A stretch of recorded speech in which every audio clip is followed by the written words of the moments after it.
का उपदेश गौकर्ण जी ने अपने पिता धुंधकारी के पिता आत्मदेव जी को किया और संत प्रसाद की बात समझ में आ गई।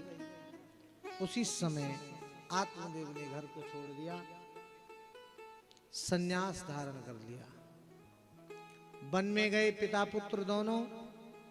दशमस्य पाठात, ऐसा वर्णन है भागवत जी में। 10वें स्कंद का पाठ किया।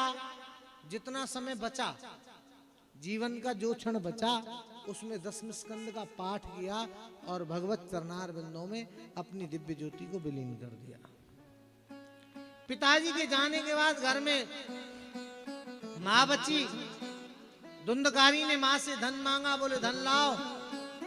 मां ने मना किया तो बेटे ने मां की पिटाई करी।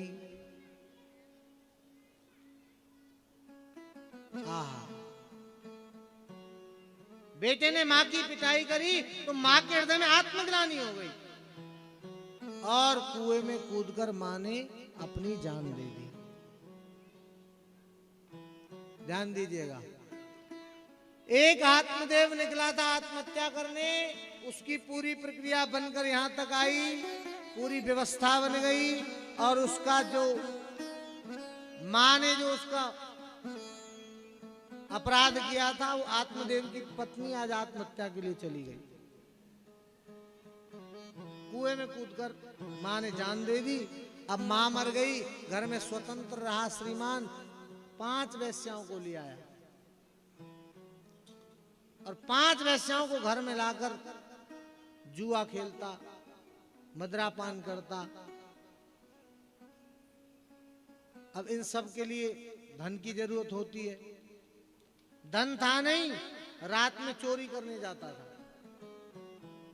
एक दिन वैश्याओं ने बैठकर, 5 वैश्याओं ने विचार बनाया,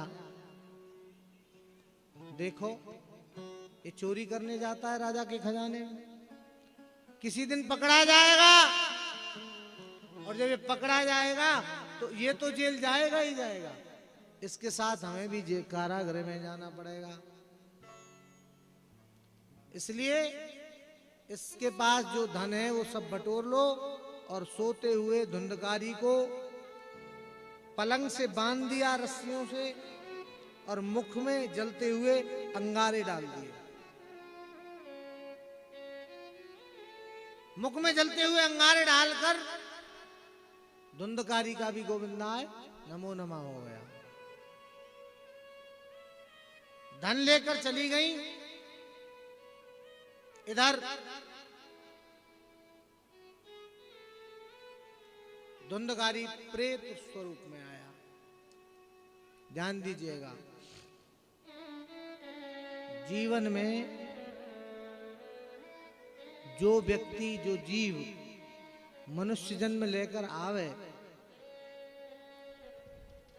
और मनुष्य जन्म लेने के बाद जाने या अनजाने में मदिरापान कर ले, ध्यान दीजिएगा, जिसके जिह्वा पर मदिरा चली गई, मरणोपरांत उस जीव को प्रेत बनना पड़ता है। प्रेम से बोलिए जय गोपाल। अब आप लोग देख लेना कितनी व्यवस्था कहां तक हमने कर रखी है। एक बनी हुई कथानक बात बताता हूं। सौराष्ट्र में एक ब्राह्मण था,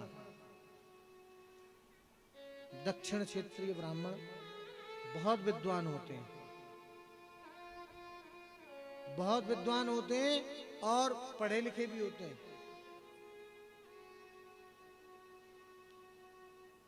ब्राह्मण था और ब्राह्मण वेद पाठ, वेदांत पाठ, संध्या बंदन, पंचकालीन संध्या करता था।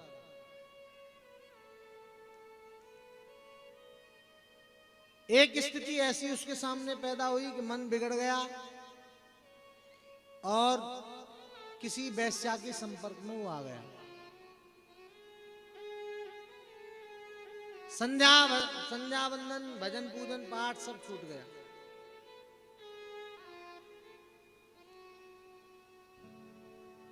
वैश्या के घर में सब दूषित होता है, अपवित्रता होती है इसलिए दूषित हो जाता है।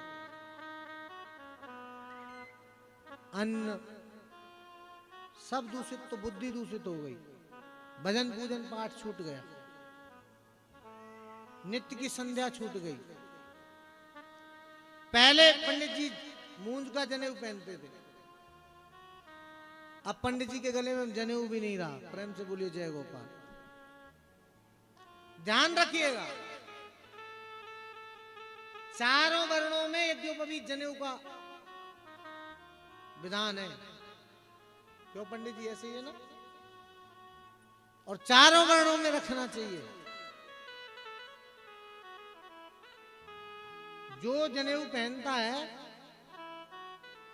उसके घर में भी बाहर की बाधाएं उसे नहीं सताएंगी। जनेऊ का मतलब है ब्रह्मसूत्र, ब्रह्मास्त्र। बंधुओं, पंडित जी का जनेऊ उतर गया, और यहां भी आपसे भी निवेदन करूंगा, यजमान जी आपकी समझ में आ रही है बात?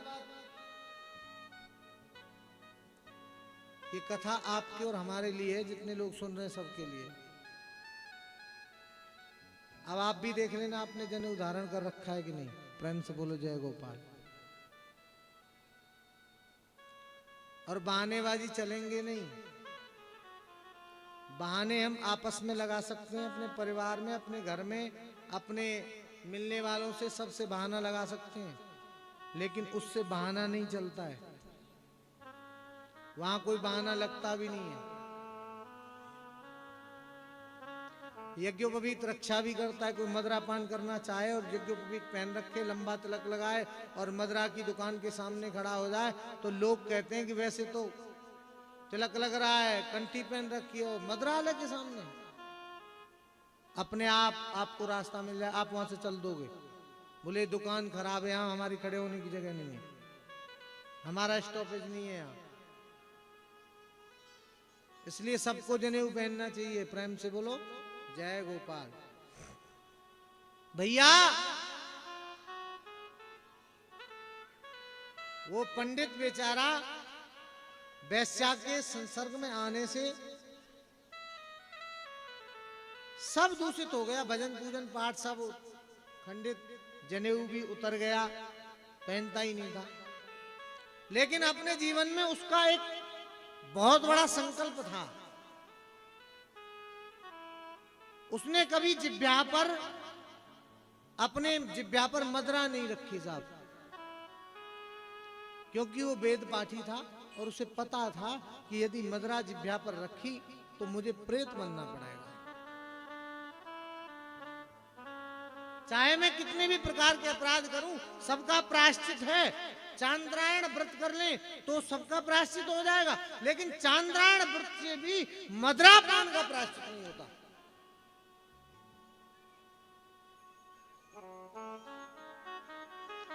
उसने नियम ले लिया कि मैं मदरा जिह्वा पर नहीं रखूंगा।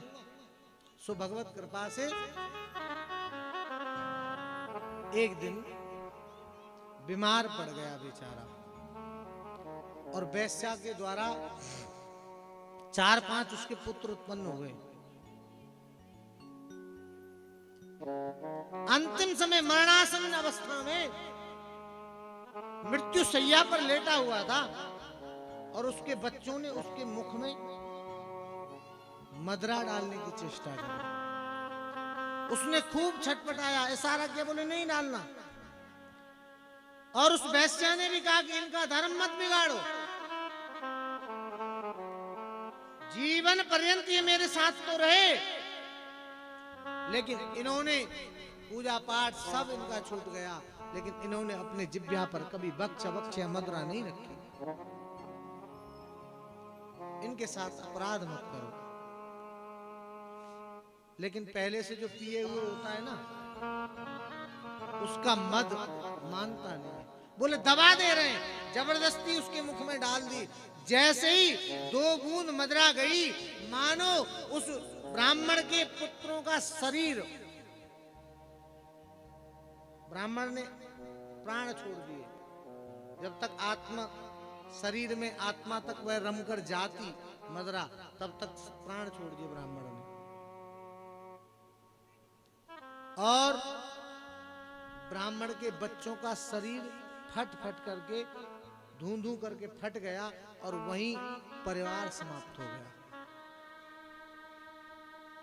फिर महाप्रेत बनना पड़ा।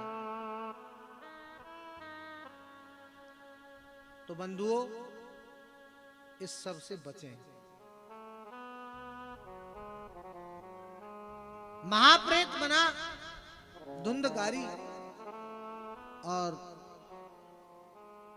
धुंधकारी के महाप्रेत बनने के बाद एक दिन गोकर्ण जी महाराज छोटे भाई घूमते घूमते पंडित जी के यहाँ आए, उत्तम नगर में पधारे। रात्रि में भोर हुआ, गांव वालों को पता चला। उसके पूर्व रात्रि में उनके साथ एक घटना घटी। वही महाप्रेत स्वरूप बदल बदल कर आता था। कभी बकरा बनता है, कभी बकरी बनता है, कभी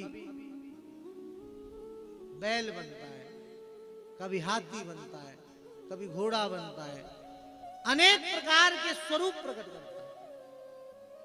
गोकर्ण जी महाराज ने पूछा, भैया तुम कौन हो? इशारा कर दिया प्रेत ने, मैं बोल नहीं सकता। गोकर्ण जी महाराज ने अंजलि में जल लिया कमंडल से, मंत्रार्थ किया और जल को छिड़क दिया महाप्रेत के ऊपर, और प्रेत आत्मा में बोलने की शक्ति, ऊर्जा उत्पन्न हो गई और बोलने लग गया। अहम भ्राता तो दियोस्मि धुंधकारी नामृता स्वकीय नैव दोषेण ब्रह्मत्वं नासितम मया। भैया मैं आपका भाई धुंधकारी। गोकर्ण जी ने कहा, भैया आपकी मृत्यु का समाचार तो मुझे पहले मिल गया, और आपके निमित्त मैंने गया में सपिंडीकर्म, पिंडदान भी कर दिया है। फिर आप प्रेत क्यों बन गए? प्रेत ने उत्तर दिया, भैया गया श्राद्ध सतीना भी नामे मुक्तिर भविष्यति। मेरे जैसा महाप्रेत यदि कोई हो, उसके लिए यदि गया में 100 बार पिंडदान भी कर देना, तब भी मुक्ति संभव नहीं है। क्यों? बोले मैंने ऐसे ही अपराध किए। वो क्या अपराध किया आपने? कि अहम भ्राता त्वदीयोस्मि धुंधकारी नामृता स्वकीय नैव दोषेण ब्रह्मत्वं नासितं मया।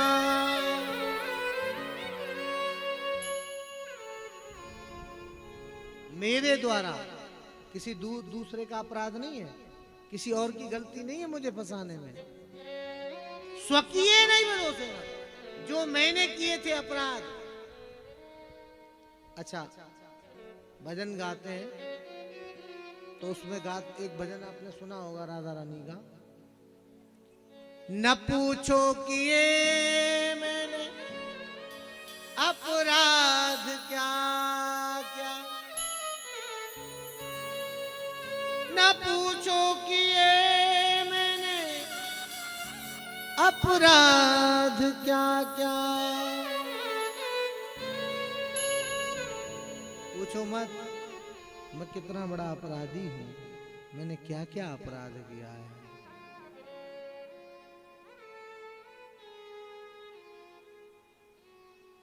स्वकीय नहीं दोष है, अपने द्वारा किए हुए जो दोष हैं, जो अपराध हैं मेरे, मैंने खुद नहीं करे हो, उनके द्वारा मेरा ब्रह्मत्व खत्म हो गया।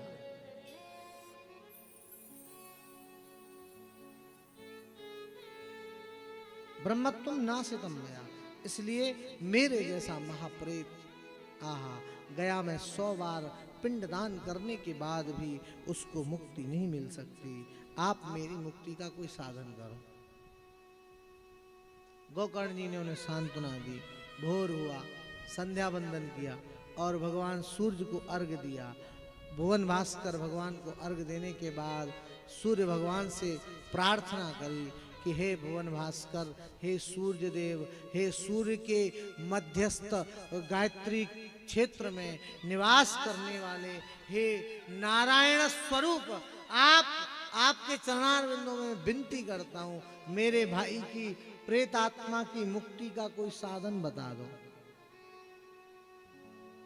आकाशवाणी हुई, अपने भाई के निमित्त आप श्रीमद्भागवतान मुक्ति सप्ताहम वाचनम कुरु।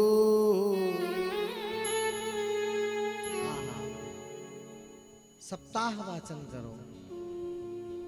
गोकर्ण जी महाराज नगर में नजदीक ही एक छोटी सी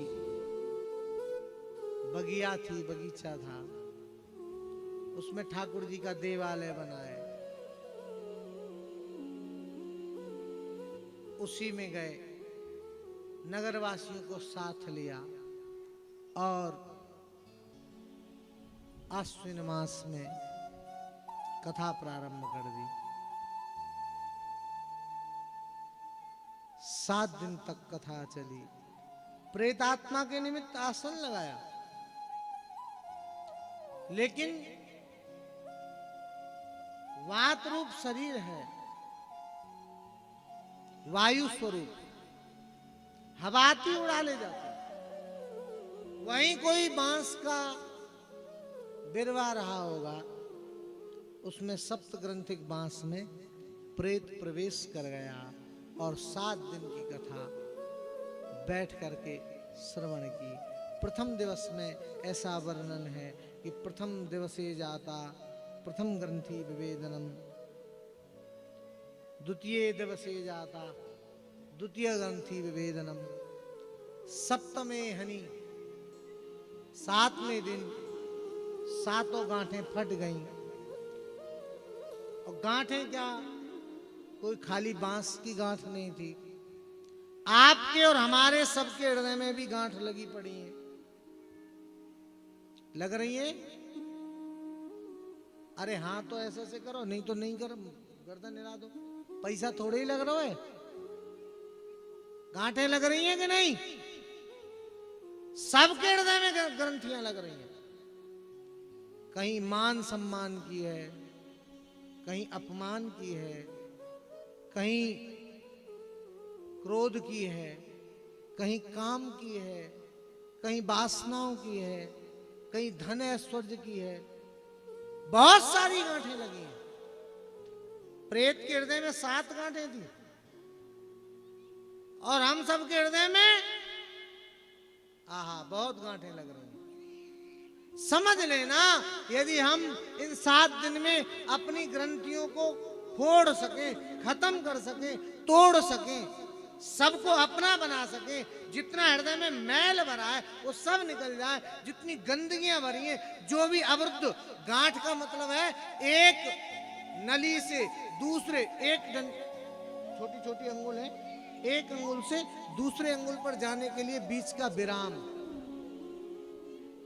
आपस के विराम खत्म हो जाए और हम सब एकत्र होकर के 7 दिन के बाद 8वें दिन जब यज्ञ करें तो पूरा ये आपके एवलोन सोसाइटी का जो परिवार है, ये पूरा परिवार यज्ञ पर बैठा हो, तब कथा की सप्त ग्रंथि विवेदन है। अन्यत्र कथा जीना सिखाती है, कथा मिलकर रहना सिखाती है, कथा प्रेम सिखाती है। कौन पावे या को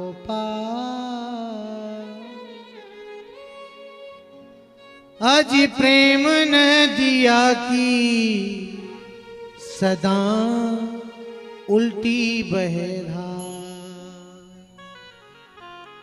धार ये अगम जाको तेज है करार, दूर की नगम जामे पूर की न कम जामे डूबे रिझवा, जो है रस को खिला आज प्रेम नदिया की सदा उल्टी बहे धार। हमारी तो कोशिश यही रहेगी कि प्रेम की धार सदा उल्टी रहती है, और वही हम कोशिश कर रहे हैं कि सबको परोसें। और ध्यान रखियो भैया, ये ऐसी नदी है जिसमें तैरने वाले को कुछ नहीं मिलेगा। कोई कहे नदी में डूब रहे हैं तो हम तो तैर कर निकल जाएंगे, बोले तैरने वाले को कुछ नहीं हासिल होना। किसको मिलेगा पता है? या में डूबे रिझवा, इसमें कोई इस रस का पिपासु होगा, वही डूबेगा और उसी को कुछ मिलेगा। जा में डूबे रिझवा, प्रेम नदिया की सदा उल्टी बहे धार। बंधु, हम तो कोशिश यही करेंगे और भागवत भगवान से भी यही प्रार्थना है। 3-4 साल में आए और अब ठाकुर जी आपने अवसर दियो, कई बार चेष्टा करी, कई बार प्रयास करो, सब ठाकुर जी आपकी मर्जी थी। आज मर्जी बन गई तो आज इन विचारों को भी एक स्थान पर आहुति दिलवा दें, यही कामना है। प्रेम से बोलिए जय गोपाल। बंधुओं, सप्त ग्रंथि निवेदन, आपसे भी निवेदन करूंगा, आपके हृदय में किसी के प्रति कोई गांठ लग रही हो ना, वो भागवत जी से यहाँ समर्पित कर जाना। और 2-4 बात खोटी खरी कहनी है तो मोह सुनाई नहीं हो। हाँ, तुम लोगों को मान सम्मान रहेगा, मैं सब बांध ले जाऊंगा, तो अपने पल्ले में बांध ले जाऊंगा, खोल दूंगा जमुना जी में। बात समझ आ गई? जो भी कछु खोटी करी हो सब मोह सुना जाइयो, मैं अपने पल्लू में बांध लूंगा और जमुना जी में बहा दूंगा। माँ सब आराम से खुशी रहो, प्रसन्न प्रेमास्पद आनंदित रहो, पूरा परिवार संगठित आनंदित रहे। अपने हृदय की गांठ यहीं खोल देना। और सुनो, बाहर किसी के सामने खोल देते विवाद बढ़े, स्थितियां बिगड़ती हैं, अच्छा ही नहीं होती। जो लोग सुनते हैं, जो साथ रहते हैं, उस समय तो भलाई करते हैं, बाद में वो बुराई करें। इससे अच्छा है भागवत जी के सामने खोल देना, यहां आप कुछ कह जाओगे कोई दूसरा सुनेगा ना।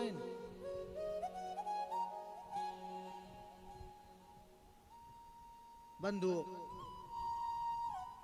7 गांठें फट गई, महाप्रेत का दिव्य शरीर उत्पन्न हो गया। जब हृदय की गंदी गांठें निकल जाएंगी, मन पवित्र हो जाएगा, तो हमारा शरीर भी पवित्र दिव्य स्वरूप में प्रकट होगा। और दिव्य स्वरूप प्रकट हुआ, वहीं भगवान के पार्षद विमान लेकर आ गए। अब बताओ, तैयारी है विमान में जावे की? कौन कौन जाएगा विमान में बैठ के? हाथ उठाए के बताए दो। अच्छा, तुम्हें ना जानो का पीछे वाले हो, क्यों यहीं रहने की व्यवस्था है? अच्छा, विमान में सब जाओगे। अब आपने ये तो आपके मन में आ गई कि विमान में बैठेंगे। हाँ, बहुत लोग तो हवाई जहाज में बैठने को बहुत उत्साहित रहे और ये तो भगवान का विमान है, सब बैठोगे ना। लेकिन वहां की टिकट विंडो से होती है, वहां की टिकट जो हवाई जहाज की टिकट होती है वो विंडो से होती है या फोन से होती है। और यहाँ की टिकट कहाँ से होती है पता है? सत्संग से। और सत्संग की टिकट में वहां पैसा जमा करना पड़ता है, और यहाँ काम क्रोध मद लोभ मोह अहंकार मत्सर मज्जा ये सब जमा करना पड़ेगा जब आपके लिए विमान तैयार किया जाएगा। मंजूर है? रिजर्वेशन करवाए दें? दोनों हाथ उठाकर कहो कि हम भी ठाकुर जी हमारी मन बुद्धि चित्त को पवित्र करो और हम भी ऐसे ही हो जाए, हमारे लिए भी विमान आए। विगता मान यस्या सा विमान, जिसने अपने मान का खंडन कर दिया उसके लिए विमान आ गया। आहा सुंदर महाप्रेत विमान में बैठा। सो धुंधकारी जब महाप्रेत विमान में बैठकर जा रहा था तो सुंदर स्तुति गाई उसने भागवत जी की स्तुति करी। धन्या भागवती वार्ता प्रेत पीड़ा विनाशिनी धन्यास्ते धन्य। धन्या भागवती वार्ता, ये भागवत की कथा बड़ी धन्य है, बड़ी पवित्र है। बोले क्यों? कि प्रेत पीड़ा विनाशिनी, मुझ जैसे महाप्रेत की पीड़ा को एक क्षण में 7 दिन में खत्म कर दिया। जिस दुख को जिस बोझे को न जाने कितने दिन तक में ढोता, उसको 7 दिन में सरलता से सहजता से बड़े प्यार से जिस दुख को मिटा दिया। धन्या भागवती वार्ता, ऐसी भागवती वार्ता धन्य है। धन्या धन्यास्ते। और कौन कौन धन्य है? जो भागवत के वक्ता हैं वो भी धन्य है। भागवत की कथा धन्य है, भागवत के वक्ता धन्य है और भागवत के श्रोता धन्य है। और श्रोतांत की बात नहीं रही, श्रोताओं के पूर्वज धन्य हैं, जिनके अंशज भगवान का चरित्र भगवान की कथा सुन रहे हैं। जहां तक आवाज जा रही है ये सब धन्य है। ऐसी सुंदर स्तुति गाई और विमान में आरूढ़ होकर जाने लगे तो गोकर्ण जी ने पार्षदों को रोक लिया। भैया रुको, कथा तो हमारे गांव वाले सबन ने सुनी है, चाहे कोई यहाँ पंडाल में आकर सुन रहा है, चाहे कोई माइक के माध्यम से दूर सुन रहा है, और आवाज ना कहीं पहुंच रही है तो कल और 2 माइक बढ़ा दिए जाएंगे। सुनेगो तो सही, कोई बात नहीं, ध्यान दीजिएगा। धन्या भागवती वार्ता प्रेत पीड़ा विनाशिनी। सुनवे वाले धन्य हैं, करवे वाले धन्य हैं, करवावे वाले धन्य हैं, और संग जो सहयोग कर रहे हैं वो भी धन्य हैं। और जो भागवती वार्ता में यत किंचित किसी प्रकार से कोई दक्षिणा आदान करके, कोई दान करके, कोई झाड़ू लगा के, कोई दौड़ दौड़ के सामान की व्यवस्था इकट्ठा करके, किसी भी प्रकार से जो सेवा कर रहा है वो सब धन्य है। उसका कुल पूर्वज तक पुनंतिते पवित्र हो जाएंगे। आहा, ऐसा पार्षदों ने, भगवत पार्षदों ने बताया है। पुणे दोबारा पूछी कि भाई प्रेत के लिए विमान क्यों आया? इन एवलोन बारे इनको भी विमान ले आते, पहले भी कथा सुन ली है। तब बताया श्रोतारो अत्रीव बहवासंति श्रोतारो मम निर्मला। विमान किसके लिए आता है? निर्मला, मम निर्मला, श्रोतारो, जो श्रोता निर्मल मन से भगवान की कथा सुनकर हृदय में उतारते हैं और जीवन पर्यंत उस पर चलते हैं, जीवन में उतारकर उसकी चेष्टा करें कि हम इसको निभाएंगे, उनके लिए विमान आएगा। अब मैं ज्यादा कुछ कहना नहीं चाहता, यहीं तक बात है कि विमान जरूर आते हैं, लेकिन हम और आप पहले स्वयं को उस स्थिति का परिपक्व बनाएं। बोर्डिंग पास कराइएगा तब विमान में बैठा जाएगा। प्रेम से बोलो जय गोपाल। और श्रोता कैसे होते हैं? तो महाप्रेत ने कथा सुनी, 7 दिन में जो सुनी, अपने जीवन में जो समय रहा उसमें उसने 7 दिन के अंतराल में ही अपने जीवन में उतारी और उसका अनुसरण किया। एक क्षण भी इधर उधर वो अनुसरण से नहीं गया, तो विमान आ गया। आहा, गोकर्ण जी ने फिर कथा करी